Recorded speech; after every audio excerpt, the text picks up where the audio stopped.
अब हम inheritance of to jeans के बारे में पढ़ने वाले हैं। इनहेरिटेंस ऑफ टू जीन्स से पहले हमने डिस्कस किया inheritance of a single gene, और वहां पे हमने क्या डिस्कस किया था? Monohybrid crosses. मोनोहाइब्रिड क्रॉसेस क्या था? जहां पे दो जो पेरेंट्स होते हैं वो एक दूसरे से एक सिंगल पेयर ऑफ कैरेक्टरिस्टिक्स से डिफर करता था। अब इनहेरिटेंस ऑफ टू जीन्स हम स्टडी करेंगे थ्रू अ डायहाइब्रिड क्रॉस। और डायहाइब्रिड क्रॉस क्या होता है? ये क्रॉस है जहां पे दो जो पेरेंट्स है वो दो पेयर ऑफ कैरेक्टरिस्टिक्स में कंट्रास्टिंग कैरेक्टरिस्टिक्स पे डिफर करता है।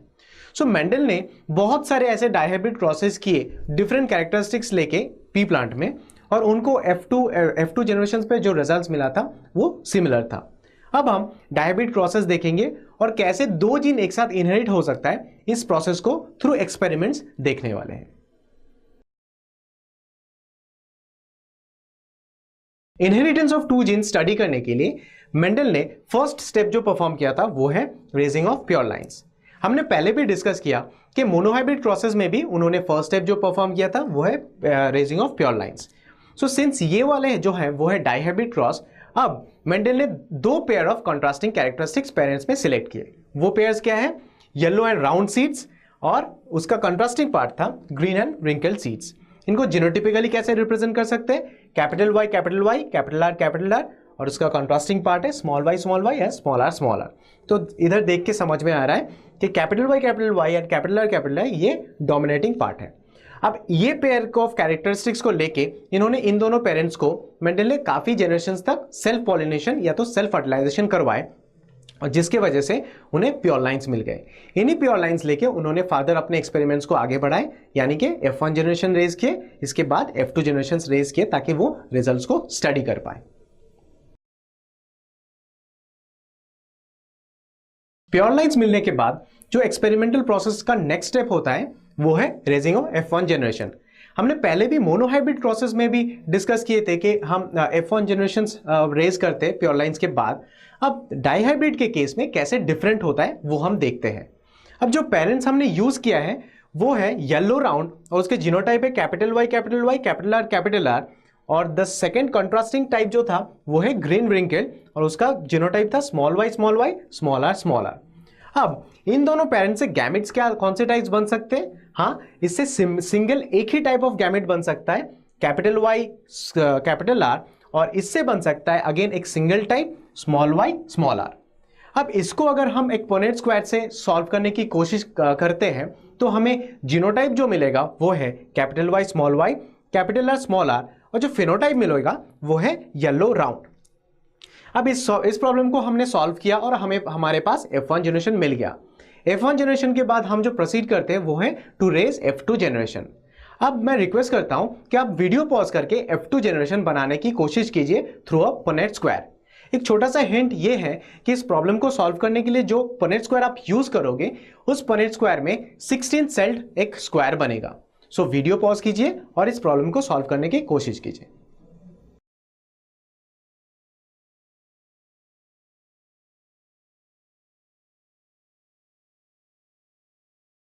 एक डाइहाइब्रिड क्रॉस में अब तक हमने डिस्कस किया कि हम पहले प्योर लाइन पेरेंट्स सिलेक्ट करते हैं। प्योर लाइन पेरेंट्स मिलने के बाद हम कोशिश करते हैं कि F1 जनरेशन मिले।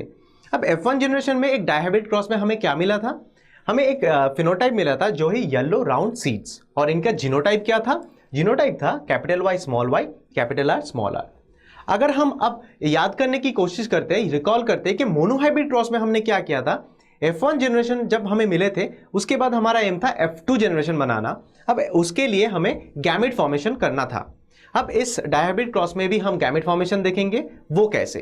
अब पहले देखते हैं क्या कौन से टाइप ऑफ अलील्स बन सकते हैं इस जीनोटाइप से। पॉसिबल अलील्स हो सकता है capital y capital r small r. अब इन जो चार अलील्स मिले हैं इनको कंबाइन करके हम गैमेट्स बनाएंगे। जैसे कि कैपिटल वाई अगर कंबाइन करते हैं कैपिटल आर से वो ये टाइप ऑफ गैमेट बनाएगा, देन कैपिटल वाई वो स्मॉल आर बनाएगा, capital y small r type of gamete. Similarly small y capital r ये गैमेट बनाएगा, और lastly small y small r ये गैमेट बनाएगा। तो हमारे पास चार टाइप ऑफ गैमेट्स बन चुके हैं। अब इन चार गैमेट्स को लेके हम एक पुनेट स्क्वायर के थ्रू सॉल्व करने की कोशिश करेंगे। क्या जीनोटाइप्स आएगा, क्या फिनोटाइप्स आएगा, और उनके रेशियोज क्या है। F1 जनरेशन के बाद हमारे पास जो 4 टाइप ऑफ गैमेट्स मिले थे, उन गैमेट्स को लेके हम पनेट स्क्वायर सॉल्व करने की कोशिश की। अब जो 4 टाइप ऑफ गैमेट्स मिले थे उनको मेल और फीमेल के लिए अरेंज किए और उसके बाद उनके सारे कॉम्बिनेशंस को लेके हम पनेट स्क्वायर फिल अप किए। अब देखते हैं फिनोटाइप्स और जीनोटाइप्स क्या है। पहले देखते हैं फिनोटाइपिक रेशियो क्या है। हम देख रहे हैं कि हमारे पास 4 टाइप ऑफ फिनोटाइप्स आए हैं, जैसे कि yellow round, yellow wrinkled, green round और ग्रीन विंकल टाइप ऑफ सीड्स। और इनके जो रेशियोज मिले हैं वो है 9:3:3:1। अब देखते हैं जीनोटाइप क्या है। Genotype actually 9 types of genotypes आया है और उनके रेशियोज भी डिफरेंट है। सो F2 जनरेशन के बाद जो पनेट स्क्वायर से हमें मिला है वो है कि फिनोटाइप और जीनोटाइप्स डिफरेंट होते हैं और उनके रेशियोज भी डिफरेंट होते हैं। लॉज ऑफ इनहेरिटेंस के जो थर्ड लॉ है वो है लॉ ऑफ इंडिपेंडेंट असॉर्टमेंट। अब नाम से हमें पता लग रहा है इंडिपेंडेंट मतलब जो किसी पे ऊपर डिपेंडेंट नहीं है, असॉर्टमेंट मतलब ग्रुपिंग। यानी कि एक साथ अगर हम सोचें तो इंडिपेंडेंट असॉर्टमेंट मतलब ग्रुपिंग जो कि रैंडम होता है और एक दूसरे के ऊपर डिपेंडेंट नहीं है। मेंडल के जो डायहाइब्रिड क्रॉसेस किए उनके जो जीनोटाइपिक और फिनोटाइपिक रेशियोज उन्हें मिला था, इनके रिजल्ट्स के ऊपर बेस करके उन्होंने जो थर्ड लॉ दिया था उनको हम लॉ ऑफ इंडिपेंडेंट असॉर्टमेंट कहते हैं। लॉ ऑफ इंडिपेंडेंट असॉर्टमेंट कहता है कि अगर हम हाइब्रिड के बारे में सोचें तो इनके अगर 2 कैरेक्टरिस्टिक्स कंसीडर करते हैं तो ये जो 2 कैरेक्टरिस्टिक्स सेपरेट होता है गैमेट्स में, ये कभी एक दूसरे को इन्फ्लुएंस नहीं करता है। इसको प्रूव करने के लिए हम एक मैथमेटिकल कैलकुलेशन यूज करते हैं। हम जो F1 जनरेशन पे हमें जो जीनोटाइप मिला था वो है capital Y small y capital R small r और इसको फिनोटाइप था येलो राउंड सीड्स। हमने जो गैमेट्स यूज किया था वो है ऐसे 4 टाइप्स। अब ये गैमेट्स कैसे बना, इनकी प्रोबेबिलिटीज चेक करते हैं। पहले हम येलो कैरेक्टरिस्टिक्स के बारे में सोचते हैं। उसका 2 अलील्स होते हैं, capital Y and small y, यानी कि हर एक का 50% चांसेस है गैमेट में जाने का।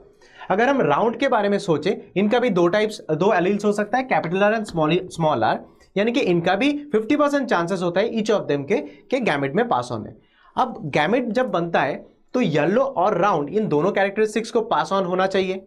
सब इसके प्रोबेबिलिटीज कैलकुलेट करते हैं। अगर कैपिटल Y सोचे तो कैपिटल Y कैपिटल R रह सकता है इसके साथ और इनके साथ कैपिटल स्मॉल r भी रह सकता है।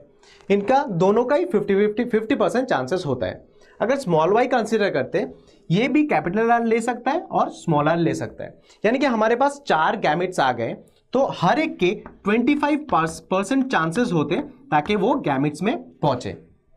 सो इन कैलकुलेशन से हमें समझ में आ रहा है कि हर एक जो अलील है ये सेपरेटली गैमेट्स में पास ऑन होता है और एक दूसरे को इन्फ्लुएंस नहीं करता है। सो आई होप आप क्लियर हो कैसे इस कैलकुलेशन से हम law of independent assortment prove कर सकते हैं।